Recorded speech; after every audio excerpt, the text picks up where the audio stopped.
Dear colleagues, thank you for invitation to this conference, and it's very interesting to see and to hear your presentations.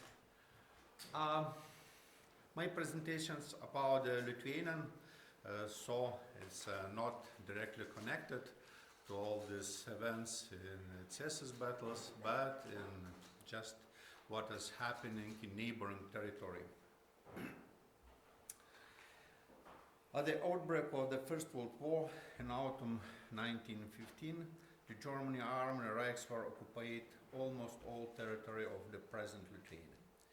In 1950, Germany established an administrative unit in the territories of the Russian Empire occupied by Eastern troops, which called Oberost, and imposing in this territory a very strict occupation regime and started preparing this territory for the colonization. It is important to note that after the proclamation of the Act of the Independence of the Lithuania on 16th of February 1980, the issues of the creation of the Lithuanian army was delayed for a long time due to the obstructions of from one side of the German military administration, as well as intolerance policy of the Lithuanian government. Professor Augustinas Valdemaras, who became a prime minister and minister of defense of Lithuania's government, officially declared opinion that the military is not so important components, and first of all what we must do to create a militia in case to restore and maintain public order inside of the country, while the defense against the external enemies will be taken care by diplomatic measures and by help of the German army. What I want to just add on this,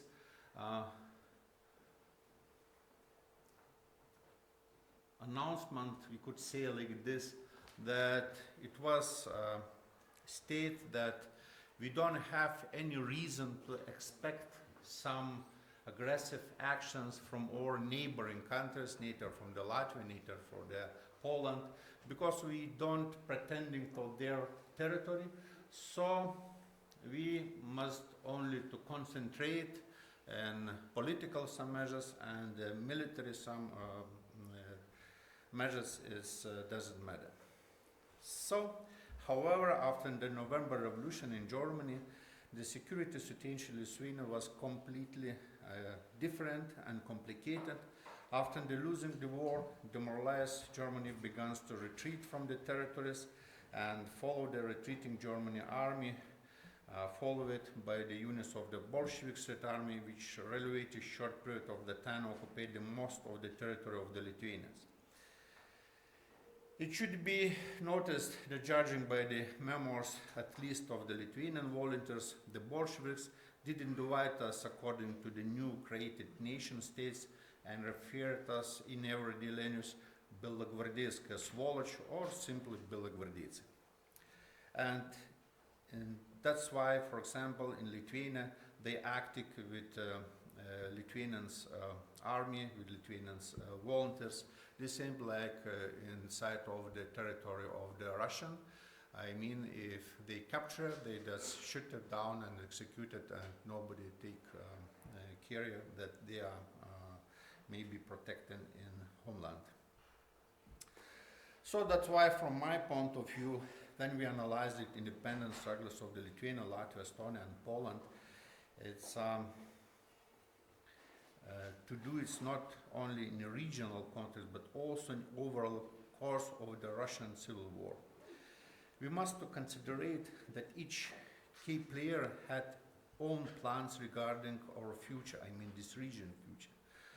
I'm not sure about, I hear about some issues about the Latvia, but when we're speaking about the Lithuania, for example, from the side of the Soviet, it was plans to create it Litbel, it's Lithuanian Belarusian Soviet Republic, and of course they fighting for such of the issues. The Germans had more specific some ideas because after the changing the situation, but still they had some ideas to create from Lithuania some limit trophy country. We will speak later on about that, and like buffer zone. And of course, part of the Lithuania must be included in the Baltic Duchy. So the most problematical for Lithuania was the Poles, and they have plans so Lithuania as parts of the Great Žečpospolita, from the Baltic to Black Sea, from sea to sea, and in Polish language they said that Marsz, marsz Pilsudski, stovi Božja volja, zbudovajmy Polsza at morze do morza. That's the idea about the attitude to the Lithuanians. That's why important to note that not only the Soviet Russia, Germany, but also the neighboring country didn't recognize Lithuania as independent state, and all cooperation with Lithuania from all these powers was stayed on the status quo or realpolitik, just temporary something to solve some business, but not to the future.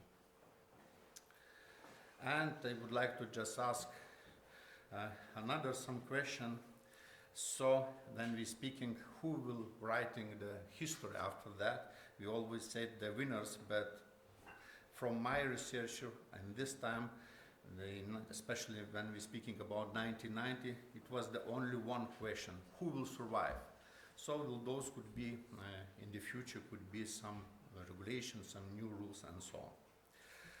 So that's lead a series of formal and informal agreements in different levels of power vertical, but from the military aspects, the most complicated period for the Lithuania was second half of 1990, from 26th of June to 15 December. Then all three fronts existed simultaneously.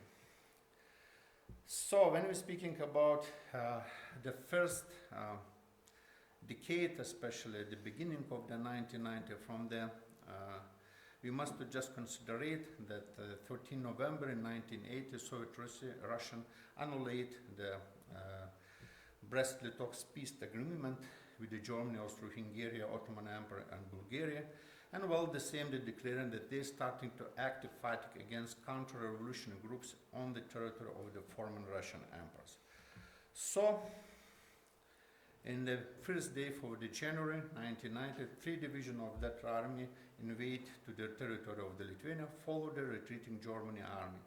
As you see, in the north part, we see international 2nd division, unknown numbers of the groups. In central, we could say Pskov, later we'll call it Lithuanian division, and in the east part is West division. It's more or less 8,000, 7,000 soldiers, and what you can see in this map, so that in fact, when we're speaking about the Lithuanians, what we can do just for the prevention, so 2 regiments, one in Lietuvas, 1st regiment, mostly 1,300 soldiers, half of them only had some weaponry, and more or less 1,000 in Kaunas 2nd regiment. So some separate groups of the partisans, which actually wasn't very active. So that's why from the last researches we can see that in 19. Okay, I just back. So in 1990 winter was very lot of snow, and actually the Lithuanians for the completely defeating, just protecting all this snow, because the Red Army can move very, very, very slowly to the Lithuanian territory.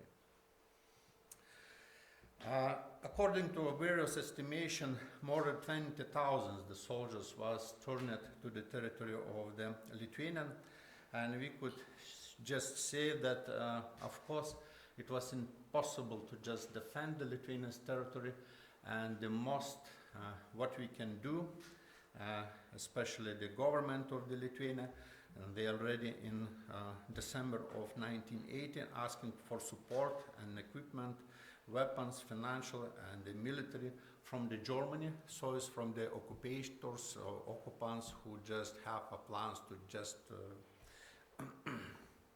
to do this territory German area of the living for the colonization. To tell the truth,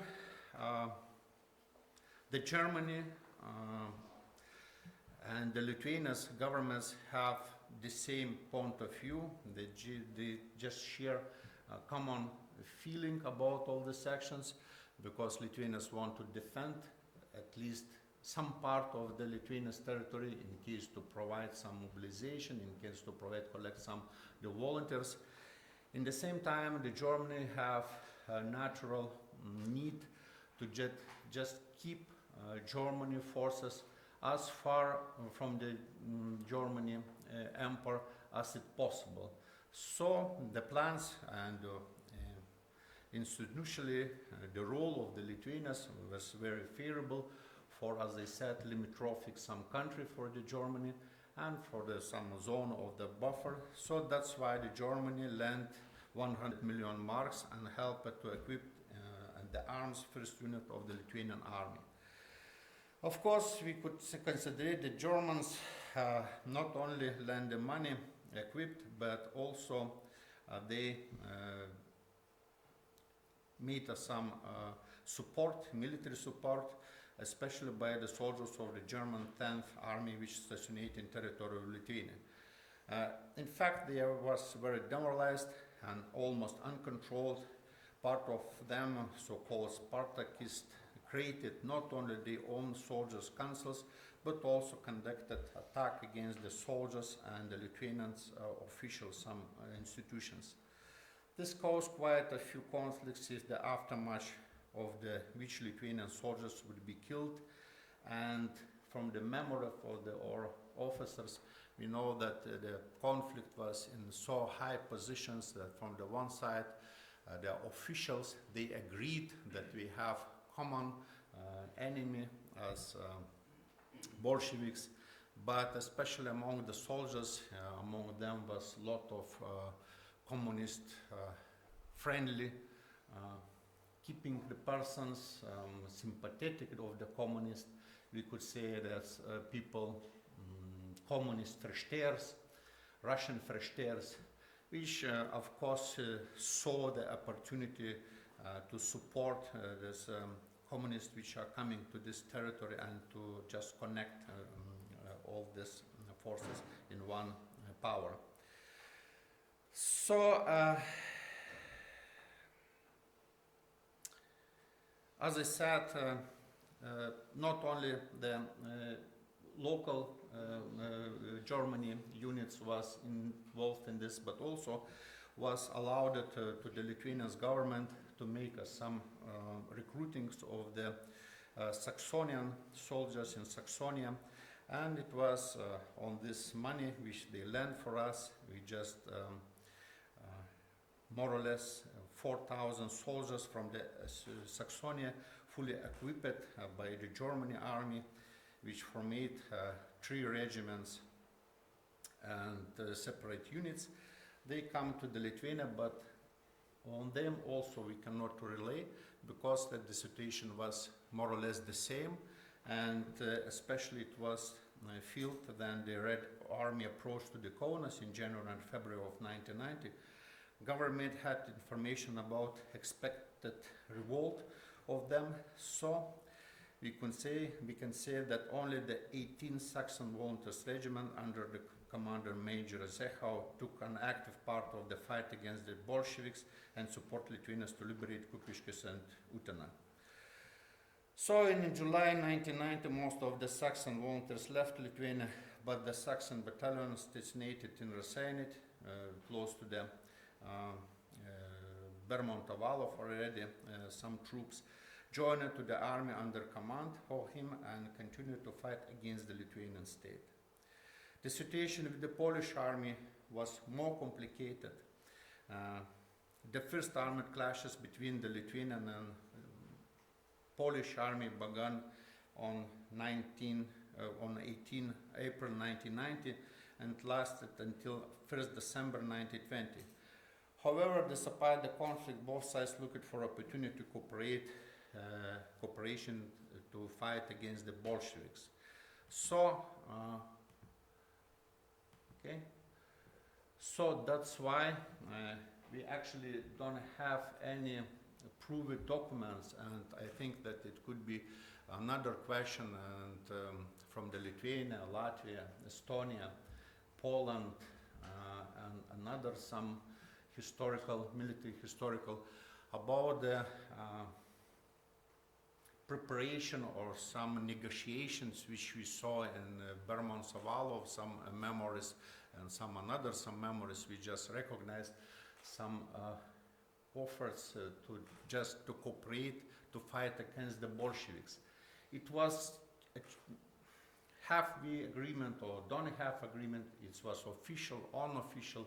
We cannot say at the moment, but on the April 1990, the commander of the Lithuanian army just make some order number 2, operational order, which concentrate all forces of the Lithuanian army, and was made some in 2 directions to just push out the Bolsheviks from the Lithuanian territory together with the Polish army. Of course, in this order we cannot see this that together with Polish army, but if you look at this map, you can see that all directions, if you see the Polish, so the Lithuanians never crossed with the Polish, and in memories we can see that the cooperation level of the battalion commanders and the regiment commanders, they communicate, and of course they keep it line in Lithuania to protect the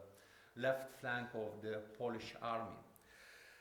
So time to time we have a question about the Lithuanians and why we just invaded to the Latvian territory till the Daugava, and why this river Daugava was so important for Lithuanians. So we must consider that, of course, we have Daugava as natural obstacles, and in fact we cannot fight in 3 fronts simultaneously. So it was made a decision that first of all to use opportunity together with Polish and Latvian forces to push out the Bolsheviks over another side of the river Daugava, in case to just this front line to close and to keep very few units of the army to keep this front, and all others to turn over the another enemies, mainly is Bermont Avalov, some units in the western part of the Lithuania. So when we're speaking about back to this cooperation with Poland, so during especially in October 1990, when the Lithuanians were fighting intensively against the Bermontists, the Polish Foreign Minister Ignaz Jan Paderewski promised that Poland would support the Lithuanian and Latvians in their struggle against the Bermonts, and would not to cross the Lithuanian-Polish line of demarcation during the struggle. However, the promise was not kept, and the very next, in a few days, the Polish army began to take active steps to improve the tactical positions of the troops across all the fronts and all the lines of this front. After the end of the war with the Bolsheviks, no more support from Germany could be expected. Therefore, its preparation for the decisive battles with Poland, Soviet Russia again became Lithuanian natural ally.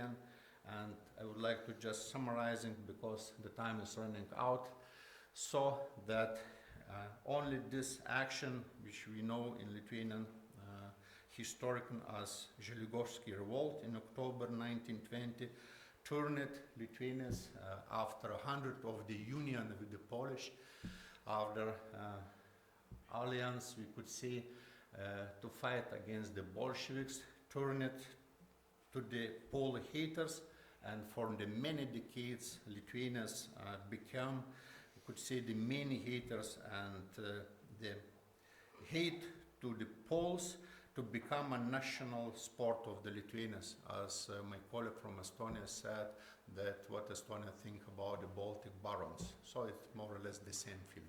Thank you for your attention.